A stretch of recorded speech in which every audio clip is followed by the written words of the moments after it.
ఆఫీస్లో కార్తీక్, దీప, శివన్నారాయణ, జ్యోత్స్న భోజనం చేస్తూ ఉంటారు. మన ఆఫీస్లో ఎవరిని నమ్మొద్దు. ఎవరిపై అనుమానం వచ్చినా కూడా ఒక అన్నేసి ఉంచండి.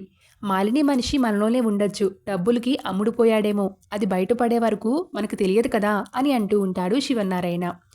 ఇక దీప వెంటనే తాత చెప్పినట్లుగా చేయాలి బావా, ఈ బాధ్యత మనం ఎవరొకరికి అప్పగించాలి.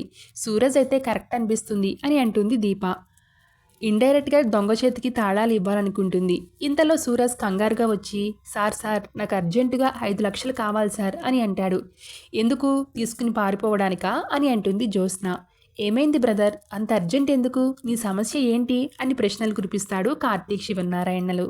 నాకు అంత టైం లేదు సార్, అర్జెంటుగా కావాలి, మీకు అన్ని తర్వాత చెప్తాను అని అంటాడు సూరజ్.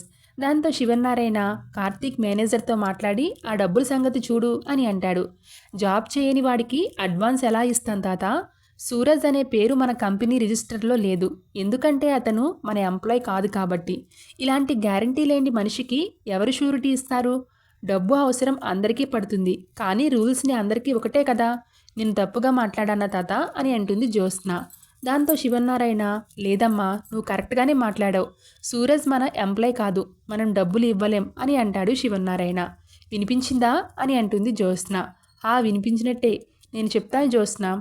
సూరజ్ని మేనేజర్ దగ్గరికి తీసుకుని వెళ్ళి 5 లక్షలు ఇప్పించు కార్తీక్, అవి నాకు ఇచ్చినట్లుగా రాసుకోమని అని అంటాడు శివన్నారాయణ. దాంతో తెల్లమొహం వేస్తుంది జ్యోత్స్న. కంపెనీ చైర్మన్కి 5 లక్షలు ఇవ్వచ్చు కదా జ్యోత్స్న, అర్థమైందా అని సెటైర్ వేస్తాడు శివన్నారాయణ. పూర్తిగా అర్థమైంది అని అంటుంది జ్యోత్స్న. ఇక సూరజ్కి 5 లక్షలు ఇచ్చిన తర్వాత వాడు ఎక్కడికి వెళ్తున్నాడో ఫాలో చేయి అని కార్తీక్ చెప్తాడు శివన్నారాయణ. నాకు తెలియని కథ ఏదో నడుస్తుంది అని అనుకుంటూ ఉంటుంది జ్యోత్స్న. ఇక సూరజ్ 5 లక్షల్ని తీసుకుని హాస్పిటల్కి వెళ్తాడు. ఆ డబ్బుల్ని అక్కడ కడతాడు. ఇక అతన్ని వెనకే ఫాలో అయిన కార్తీక్, బ్రదర్ హాస్పిటల్కి వచ్చాడేంటి, ఆ డబ్బులు ఎవరి కోసం కడుతున్నాడు అంటూ వెంబడిస్తాడు.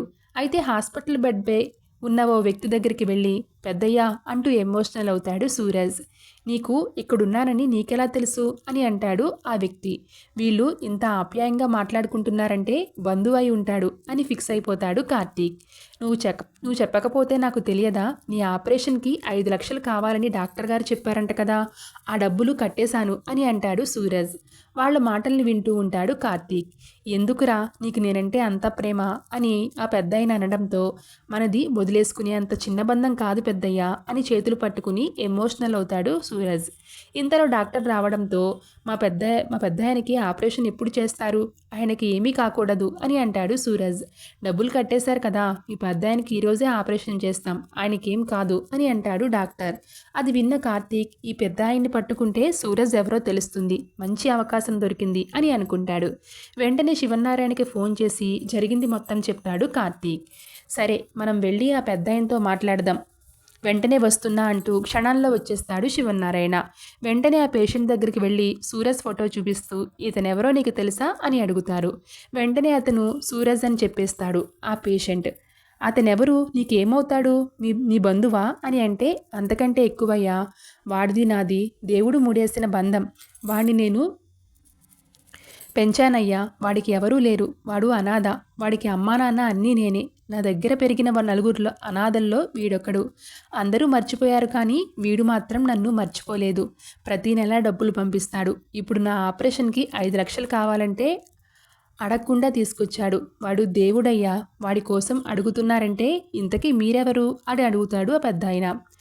అతను మా దగ్గర పనిచేస్తున్నాడు అని శివన్నారాయణ చెప్పడంతో, వాడు ఎవరి దగ్గర పనిచేయడయ్యా అని అంటూ ఉంటాడు ఆ హాస్పిటల్లో ఉన్న వ్యక్తి.